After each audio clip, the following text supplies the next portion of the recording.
opportunity cost, and more importantly, leveraging the microeconomic principle of opportunity cost to make better automation decisions.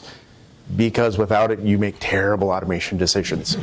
Expensive. From my perspective, I get paid either way. It's awesome. But from your perspective, it's unfortunate. A little bit about myself. I am a principal consultant for Magenic. I'm the lead automation architect. So I get to play with software all day. That's pretty cool. I'm also a developer. I've been in development for 10 years, doing automation, release development, that type of thing. So, an overview of what we'll be covering. First, we're going to define what opportunity cost is. If there are any economists in the room, I'm going to butcher this concept. We are leveraging the idea, more the spirit than the actual, here's the actual formula with blah, blah, blah, blah, blah. And then why is it of value to you? How to go about calculating opportunity cost. A very simple example of how you can go about calculating it. Rules of thumb, when you don't want to spend all the time figuring out all the hard numbers. Ways that you can leverage what other people have learned to optimize opportunity cost. And common mistakes and misconceptions. These are kind of the big things that lead to people making really poor choices. And then since I have you all here and I don't assume you're going to leave, I'm just going to get up on a soapbox for a little bit related to the common mistakes and misconceptions. And then we'll open it up for questions. If there are questions in between, please feel free to raise your hand, except you. And yeah. So, opportunity cost. Merriam-Webster defines opportunity cost as the added cost of blah, blah, blah, blah, blah, blah, blah. It's dry. It doesn't really help us much. So let's simplify it. It's basically the value of what you're doing minus the value of the best alternative. At its very core, that's all it is. So you want to do the thing that gives you the greatest return on your investment. And then we have to talk about cost. There are two different types of cost. There's implicit. Implicit is basically your opportunity. What are you giving up to do the thing that you're doing? And then there's explicit cost. This is wages, licensing, electricity, all of those little costs that add up on top of the value that you're already using. And when you're trying to figure out opportunity costs, the first step is you have to figure out what value is. What's of value to you? So, and why is it valuable? So the first thing that makes this valuable is you have to define what's valuable to your project. Is it load? Is it performance? Is it reducing your bugs? Is it making sure that you're releasing every 2 weeks? Defining what that value is and what it's actually worth to you. And then it encourages you to consider alternatives. You're putting in a big investment to do automation. You want to make sure you're putting your resources in the right place. So looking at alternatives. Should I be doing web services? Should I be doing UI? Should I be doing load, performance? A myriad of things that you can do. And then long-term planning. The reason that you're often going to look at long-term planning is because automation does not pay for itself right away. If you're expecting to see a return on your investment the first sprint, you're probably not ready for automation at all. And it's a concept that the people that control the money understand. And those are good people to have on your side. Being able to speak in their language makes it more likely that you'll be able to convince them that this good thing is actually a good thing. And then it can also help you calculate your return on investment. Return on investment is a huge thing. No company wants to spend money just to spend money. The tech people, we're more than happy to spend your money to make really cool software. But if it isn't of value to you, it's of no real value other than fun. And let's get into opportunity costs at a high level. So how do you calculate this at a high level? First, you have to define your value. What's a value? Identify your capabilities and opportunities. So you might want to set up a whole Azure cloud and have 100,000 machines running all this automation. Are you actually capable of it? Can your organization actually support this? And then what are the areas that you can do testing on? If you don't have a database testing probably isn't an opportunity for you. But web services might be, UI might be. Assessing value. So taking how you've defined value and figuring out, for this thing that I'm trying to do, what am I going to get back for that? And just as importantly, assessing cost. Automation is not free. That value better be more than what it costs. If it's not, you shouldn't be doing automation. And then calculating the overall value. Basically just the assessed value minus the cost. And then choosing the best alternative. You have all these options, you can do the math, one of them is going to give you a better return on your investment. So let's define value. I assume everybody has seen a chart somewhat like this. The longer it takes to find a bug, the more expensive it is to fix. I actually completely disagree with this chart.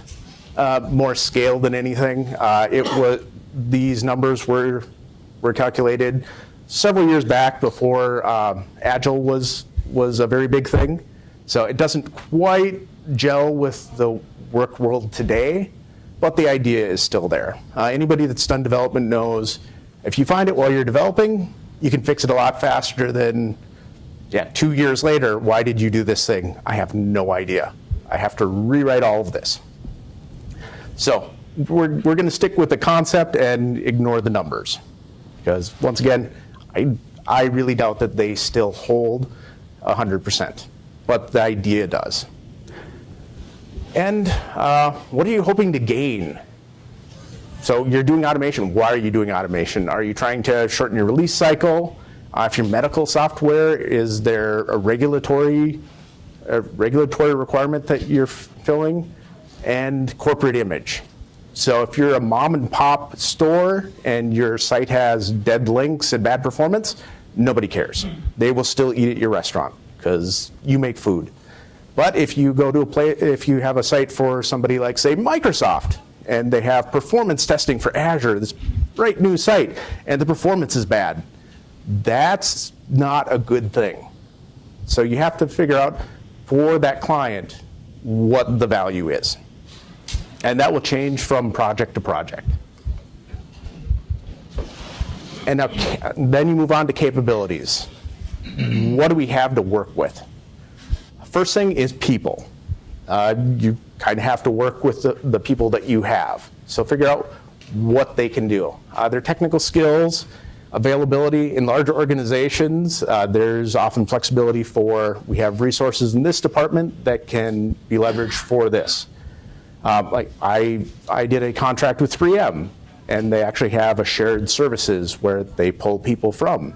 So you have that additional capability, and then you can figure out what people you need and what the payroll looks like. And then career aspirations. Telling a manual tester that they're going to be doing automation can work if they actually want to do automation. If they don't want to do automation, they're not going to do a good job. Having somebody do something hard that they don't want to do doesn't really work well. And then infrastructure. For most of your projects, you have a team that's dedicated to build out all of this stuff. Build out all of your code management, your testing, your environments, your CI tools. A lot of these can be leveraged when you're doing your automation. For the most part, there's no good reason to reinvent the wheel. You can, if you have a consulting firm come in and tell you to reinvent the wheel, be a little hesitant because you've already invested in this. And then budget. What do you actually have to work with? If you want to do something that costs $1 million and you have 100,000, that's probably not something you can do. So identify that early. And then identify opportunities.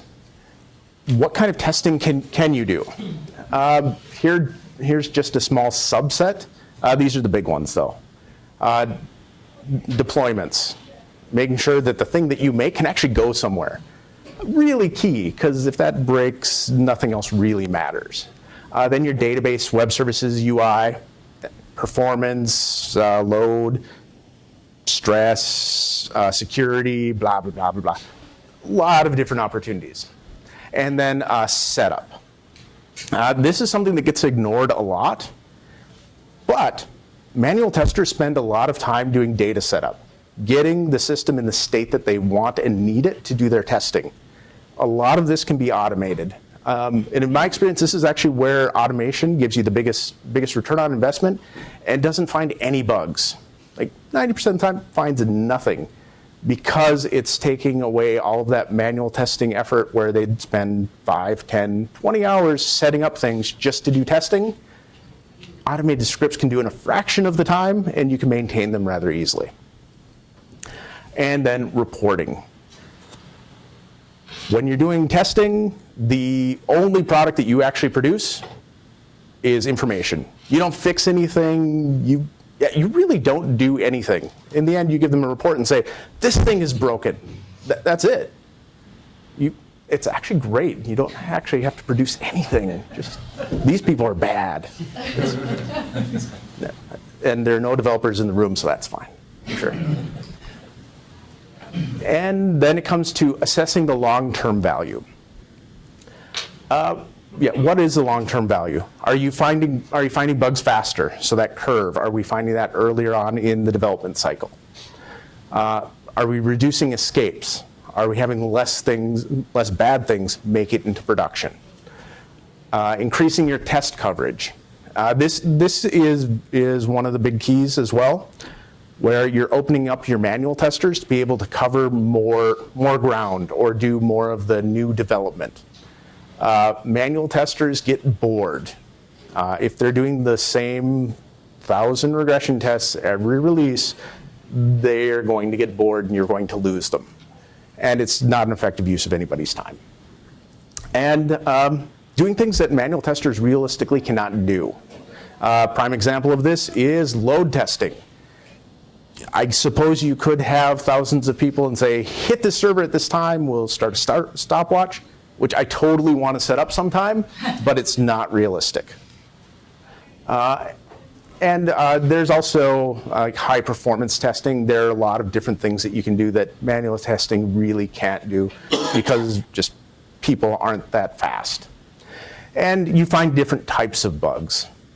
Automation, you're looking at the application in a completely different way. And often your tools will yell at you for weird things. And you're like, what is this? And you'll often find there is actually a bug. And if you know what you're doing, you can reproduce the bug. But your manual testers never thought to do a workflow in this specific way. And you also run into more race conditions, which once again, your manual tester, they're not racing through the application. Sometimes they're using hotkeys, sometimes they're not. You see a lot of really interesting things. And you're more technical, so your automation's more technical, so often they can put things that are nice in the bug, like how to fix them. I've actually seen this a lot with like regular expressions being completely wrong or very inconsistent. I actually had an email address where you couldn't put numbers in the email address for some reason. Valid, but they were using completely the wrong regular expression. And multiple regular expressions. Is strange. And then we go back to fulfilling regulatory requirements. Is this a cost of business? Is this something you have to have? Okay. Is the FDA saying, you have to have this if you're going to be in business? And what value that is. Obviously, it's of being in business. The next step is to look at how do you maximize these values. There are two big ways of doing this, order and synergy. A lot of automation can be used as building blocks. This is where the database and web services come in a lot. Because when you're doing your setup for the manual testers, you're often working with the database and web services. You can use this to do your data setup, and you can do testing using exactly the same framework. So it's more context as opposed to more work. And yeah, shared functionality and making the manual effort more effective. Manual testers do a lot of things that take time. For instance, updating XML, especially when you're doing things like ETL processes. There's a lot of data setup that needs to be done that can be easily automated and often is not. And then data driving. So you've written your automation. You can write a lot of automated tests. You can actually make more than you could possibly ever execute utilizing data driving. If you're not data driving your tests, you're probably missing out on a huge opportunity. And then assessing the total long-term cost. One of the big ones is your tooling. What are you using to create, run, whatever this automation? You have initial cost, hosting, sometimes you have seat cost. There's almost always a training cost, because you typically won't get people that know everything about your testing tool. And then infrastructure. You have automation, where is this thing running on? Is it running on your test automation engineer's laptop? That's cool, but typically that means that they're not working for that 5-10 minutes that the automation's running, which is a loss of efficiency for you. And test environment setup. Your QA people need something to test against. There's usually cost associated with that. And then one of the big ones, maintenance. Test automation requires maintenance. It's software development like anything else. If you're not thinking about maintenance, that is going to eat up a lot. Good automation, automation is not magical. It's going to break. When you change a page completely, your automation probably isn't going to still handle that page. Or if you change the star schema for your database, the scripts that you have going against that database will likely need to be updated. And then staffing. You're going to have to pay people to do stuff. Sad but true, until the automation gets better. And then minimizing cost. Once again, automation development, use the things that we've used for years in the normal software development arena. Have designs. There are design patterns that actually fit test automation very well. People way smarter than myself or anybody in this room has come up with really clever ways of doing things. So you can spend the time reinventing the wheel or stealing their ideas. Their ideas are better. Standardization. Standardization just makes your code easier to maintain for everyone. If everybody has their own coding standards and styles, you might be able to read your code, but the next guy's code, maybe not. It's just minimizing that cost. Reviews, specifically code reviews. If people don't have their work code reviewed, they don't typically do as good a job. And if you think about from a college perspective, you were in college, you wrote a paper, did you proofread it yourself? Probably not, because the human brain is really good at pattern matching and filling in blanks, which is awesome and terrible all at the same time because you are going to make mistakes. I don't know of a developer that's good enough that they don't need code reviews. And then you have CI and modeling. Continuous integration, actually having a way for this thing to run automatically, not requiring a person to hit a button every sprint, every day. And then the modeling piece, how are we representing the thing that's being tested? You're probably not making a bunch of procedural tests. You're not saying, I go to this exact URL, I hit this exact link, blah, blah, blah, blah, blah, and then you have 10,000 of those that need to be maintained. Maintenance cost is astronomical if you're doing it that way. Testability features. Can you work with your development team to make automation better? From the UI perspective, this can be as simple as adding static IDs, from like an ETL process, actually having access to run queues on demand, so you don't have to wait that 20 minutes, half hour for this scheduled task to keep running.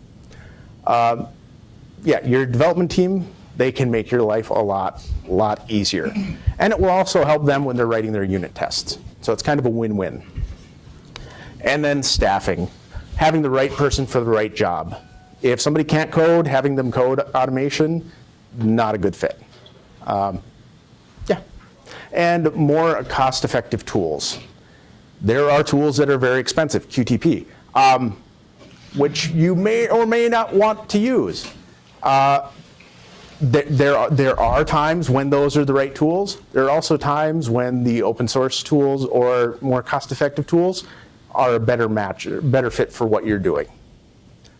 And actually at Magenic, we are tool agnostic because, yeah, there's not a best tool. There never has been, there never will be. Now, calculating the overall value.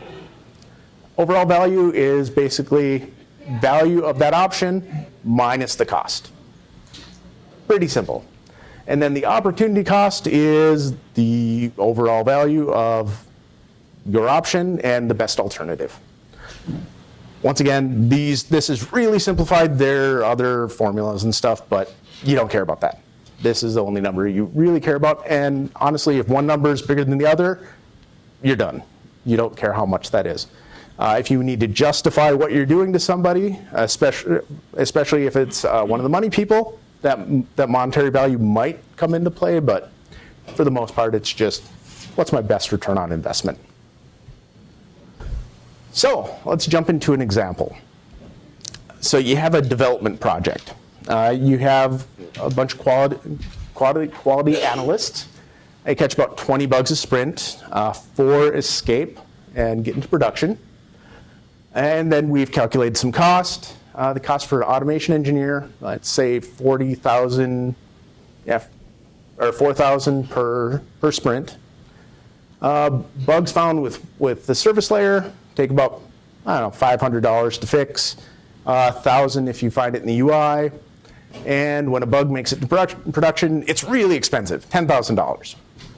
Completely made up. If your numbers are this clean, you completely made them up too. Yeah, I don't judge.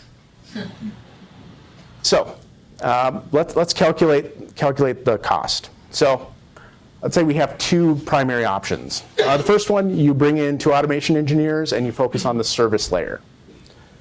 So the cost on the service layer, and they're going to find 2 bugs in the service layer, and you're going to have 2 less bugs escape into production.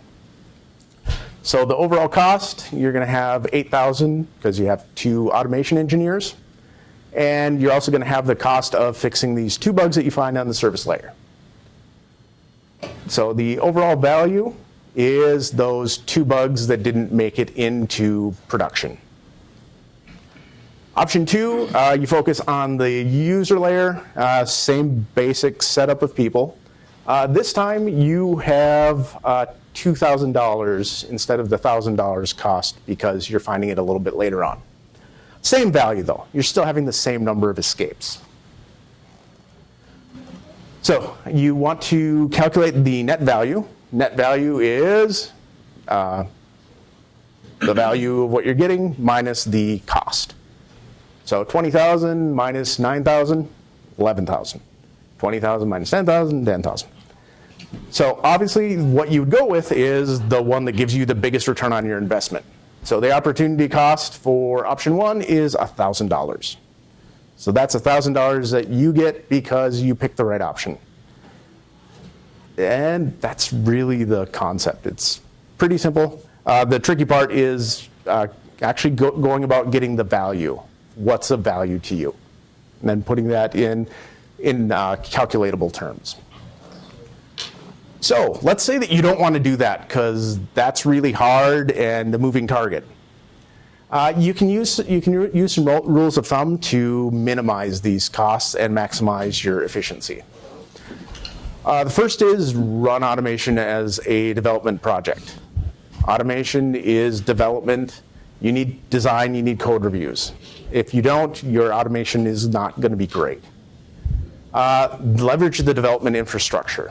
If you have a consultant come in and say, Ruby with Ruby with the robot framework is the most awesome thing ever. We should use that for everything. And you're a Microsoft shop, that's a problem. You have to maintain additional infrastructure in order to do that.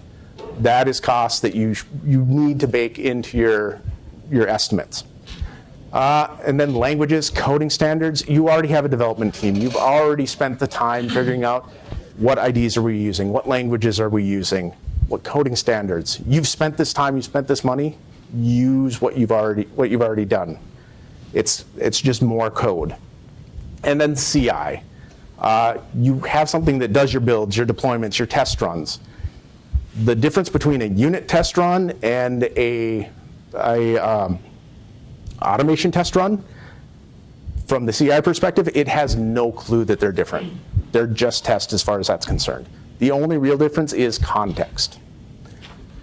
And start with your database and web services. It's a really good building block if you want to get to your UI. You're also going to catch bugs much faster, and you're going to be able to do a lot more testing. These are more maintainable. This is the stuff that breaks. UI has problems, but the difference between a bad query in your database and a label being offset a little bit, those are not the same in scale. Both bugs, you're going to find the bigger ones that are going to hurt you more here.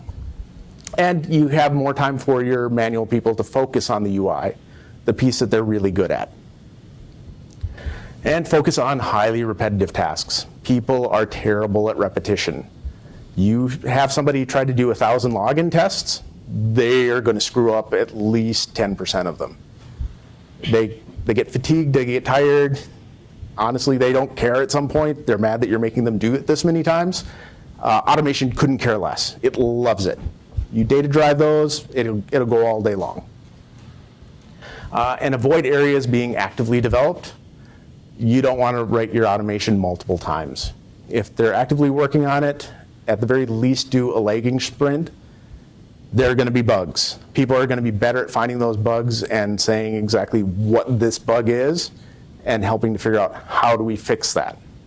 The automation is going to throw errors and say something's terribly broken, and now you're going to have an automation engineer, which you're probably paying more, go in, look at what did the script break, try to fix the script, then go, oh no, there's something wrong with the application. Then they're going to talk to the manual person, because the manual person is the one that's probably knows actually how to work with the application more, and then you're going to finally get to that bug. It's a lot more time to get to the same place. And avoid mocking. Mocking is a very effective tool when creating unit tests. When you're doing test automation, you're hiding bugs. The distinction here is unit testing, you're doing white box testing, you want to know how this function is working. Automated testing, you're trying to figure out how this system is working. So you're focused more on the integration of the entire system. So it's a completely different focus, and mocking hides some of that. It can still be a very valuable tool when needed, but it shouldn't be your default. And one team. Siloing is a huge problem. The main reason that this is a problem is if you silo, you'll end up having your test automation do exactly the same thing as your manual testers. If you're both testing the same thing, there's no value added. You're just spending more money to have a machine and a person test exactly the same thing. Not a good return on investment. And you also want to put your test results in one place. Like I said, you're doing testing. The only thing we produce is information.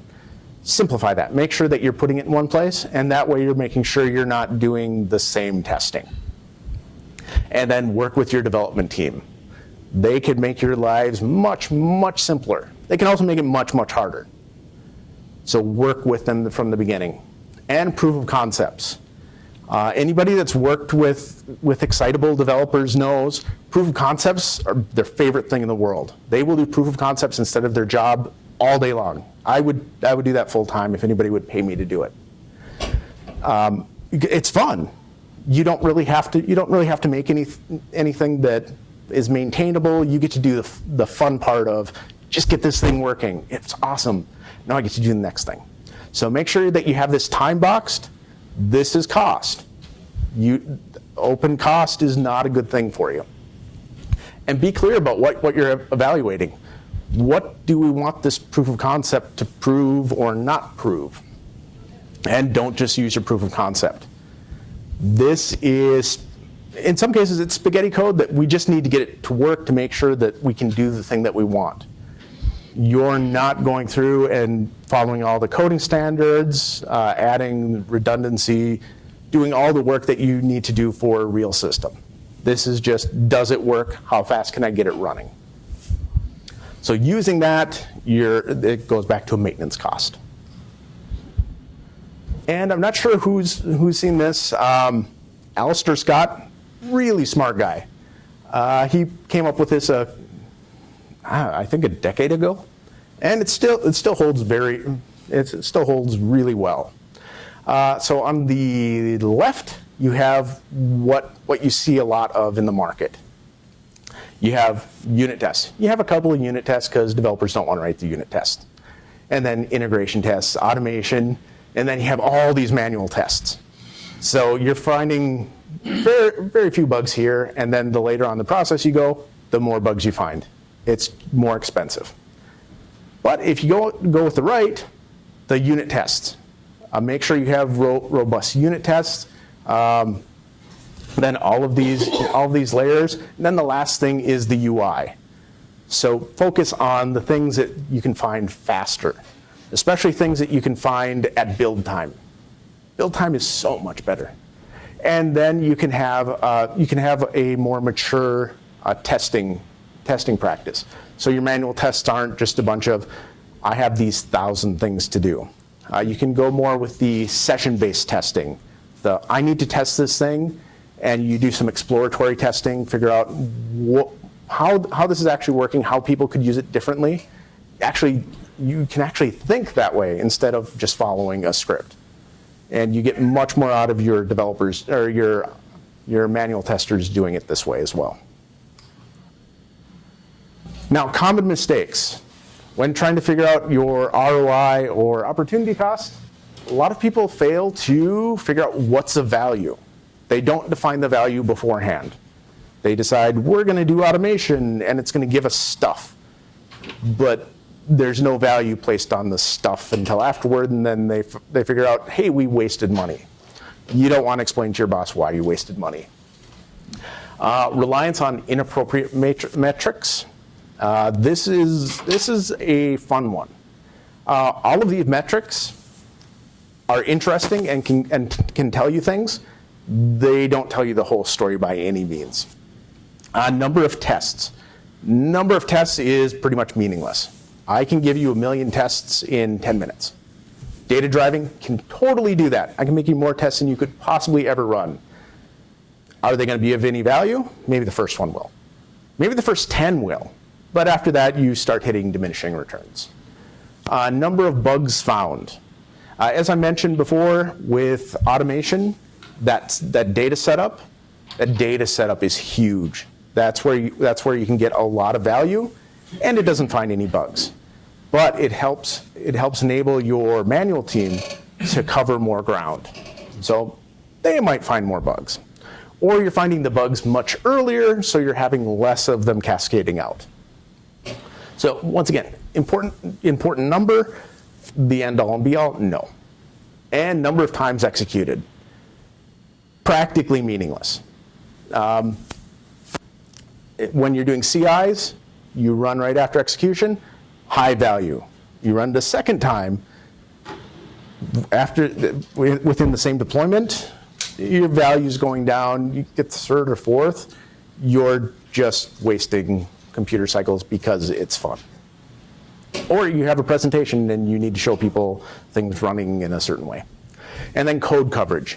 Code coverage lets you know where you're not testing. It has nothing to do with whether you're going to have bugs or not. It's a very important thing to look at. It's not, from a automation standpoint, it's a very limited use. The only thing it tells you is we're not focusing on this area. For unit testing, absolutely. That's a very, very important metric. For automation, not so much. False equivalence. People like to think that two things are the same. A manual test, automation test, they're not the same thing. An automation test will find things that are misspelled. People may or may not. A manual tester will be able to tell you that this is white text on a white background. Your automation probably won't unless you've explicitly told it to look at these things. Yeah, automation can see things you can't, and vice versa. And yeah, automation, you have to tell it exactly what to do. People are a little bit better, where if there's something that wasn't expected there, they're pretty good at saying, hey, there's a brand new button in the middle of the screen. Automation, if it's not looking for it, it's perfectly happy. And then ignoring long-term cost. And a big part of that is maintenance. Not going in and saying, hey, we're writing automation. We're actually gonna have to spend time maintaining this. And new opportunities. Just because something was a good idea 2 years ago doesn't mean it's a good idea now. Your project evolves, so should your automation strategy. And most of these mistakes are based off of common misconceptions. One of the big ones, test automation and unit testing are the same thing. They're not. You're looking at the application in a different way. Unit testing, you do a lot of the mocking, you do a lot of the test-driven development. Your automation, how do you do test-driven development with automation? It's already developed. The words don't even make sense. So what you see happen a lot is people will bring in like Gherkin or Cucumber, any of those kind of things, which are valuable. And I think they're actually very valuable from a unit testing perspective. Once you get into test automation, they're limited. They're very limited, and for the most part, you're writing statements that are human readable for a person that's never going to read them, ever. You're maintaining an abstraction layer for nobody. And you're limiting what you can do with the tests. And test automation is always a good idea. It's really not. For instance, I have a project right now where we do a lot of map interactions. Automation has no idea if you're in the middle of the ocean or not, trying to figure out what's going on. We can automate it. I know how to automate it. It would be really, really, really expensive and add no value to their project. And automated tests equal manual tests. Once again, that's not true. Automation does exactly what you tell it to. People can think for themselves. And 100% code coverage equals, automation value, number of bugs found. That's the value of automation. No, there are a lot of different ways automation can be used. Code coverage equals no bugs. No. A lot of the bugs that you find aren't because a function's written wrong. It's because how multiple systems integrate. So if you have 100% code coverage, great, but you don't have all those integration points. And that's part of the distinction between the unit testing and the automation testing. Testing the system as a whole and testing the individual pieces, kind of the white versus black or gray box testing. And 100% automation is any of those things. I had one project where we tried to do that. It was a mess. It was expensive. That's a project where we had functions that did nothing. They would pass, but you had terrible testing. We had no idea if the product was any good. Record and playback is cheap. Record and playback is not cheap. Record and playback is really, really, really, really expensive. The reason that it's really expensive is you're not leveraging object-oriented programming at all. You have a bunch of scripts that you have to maintain, and you're going to miss a lot of them. You're basically writing procedural programs. People stopped doing that a long time ago for a very good reason. And that there's a best tool language designed for everything. There really isn't. It really depends on what your project is doing, what your capabilities are. I have my preferences, but that's not the right choice for every project. And the biggest one, and this will lead to my soapbox, is test automation is not development. It totally is development. If you're doing it right, it's development. Or else you have that procedural programming that is super high maintenance and often super high failure rate. Code reviews are absolutely essential. You make mistakes. We all make mistakes. That's why you have code reviews. Maintenance is required. You want to try to minimize how much maintenance there is, but it's still going to be there. That is a fixed cost that you can't get rid of for automation. And best tool, no. It is a myth. It's not there. And the last one is, yes, automation it's not magic. If we didn't tell automation to do something specific, it's not going to do it. And a big piece of this, from the automation engineer's perspective, is messaging. What exactly is automation providing you? If you're not specific about this, I found that a lot of your managers will decide that automation will magically do A or B or C, depending upon what they need at the time. You need to fight against this, because it's not going to be good for anybody. And that's it. Questions? Where do you think automation fits in with like rapid development cycles, like agile development cycles? Because like the goal of like a sprint is to have releasable code after 2 weeks. How much automation can you really plan for? So typically I try to do lagging sprints. So it's more about getting the manual testers to be able to focus on the new code, and then automation to do the old stuff that still needs to be tested. Like, you still need to make sure that everybody can log in and that your high value workflows are still working. But yeah, the brand new development.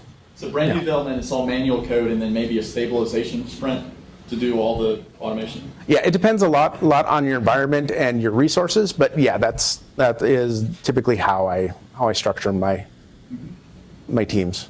Or if you're coming into a organization that they've already done a lot of development and they're just starting out, you focus on that repetitive regression, the things that they do every single sprint, that there's no reason a machine can't do it. Anything else? We have a question from online. Yes. Actually, we have to choose different channel. They ask, what is the best criteria to pick an automation tool? What's the best criteria for picking an automation tool?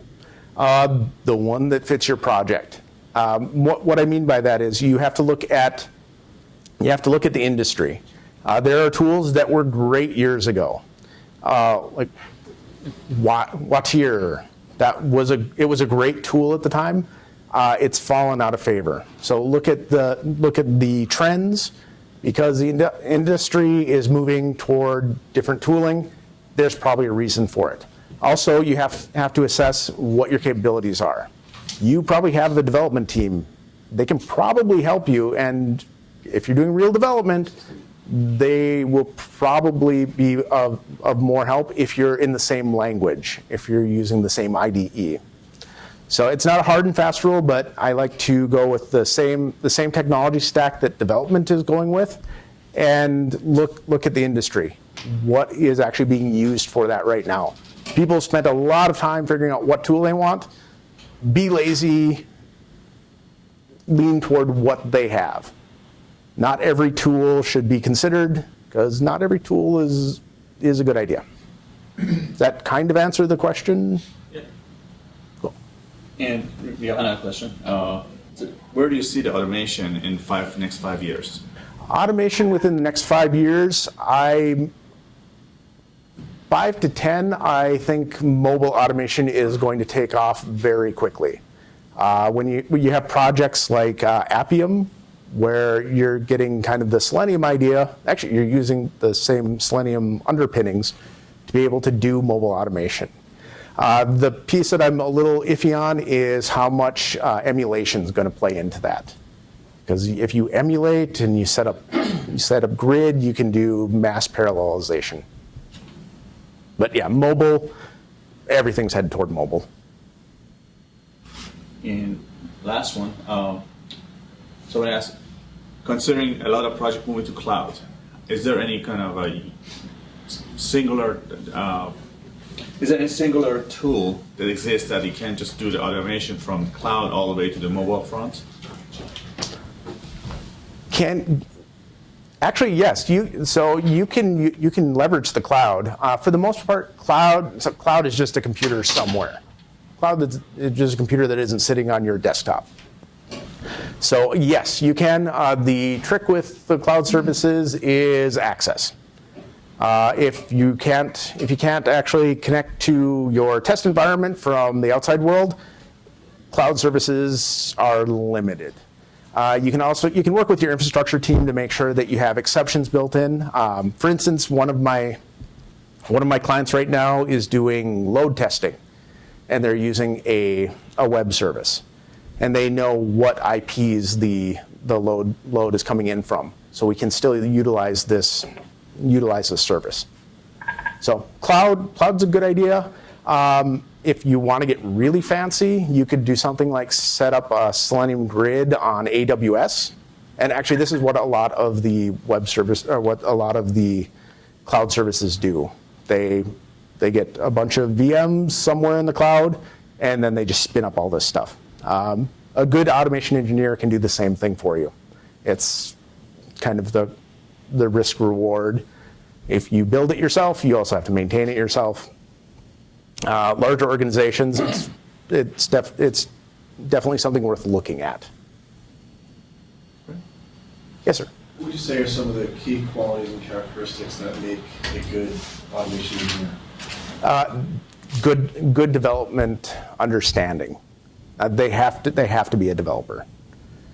They also have to have a good eye for quality, because they have to work very closely with your manual testing team, and if they have the developer mentality that it works, we're just shipping it, or you guys are testing wrong, it's kind of a weird hybrid between a manual tester and a developer.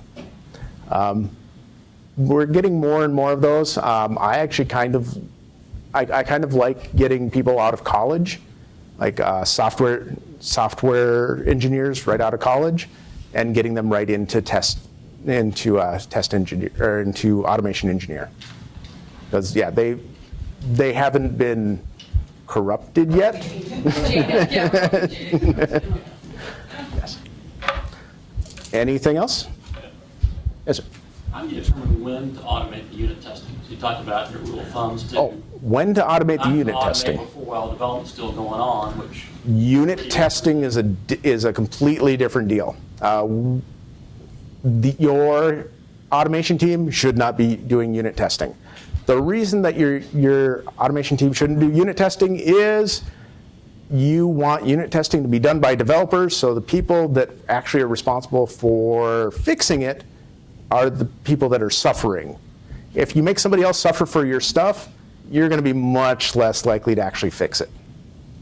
So unit testing, I really like it, like the behavioral-driven development or test-driven development. That's a really good way of getting that unit testing done beforehand. But yeah, you want to keep those separate. automation tools, as you both cases? Typically, no. Typically, you want your unit tests to run really, really, really, really fast. And that's where the mocks come in. And that's part of why test automation can take so long. When you're doing UI testing, you have to open a browser. You have to log in. You have to do all of this extra stuff, because you're using the application as a user actually would. When you're doing unit testing, typically you'll mock things, so you know where your function is getting the information and where it's coming out.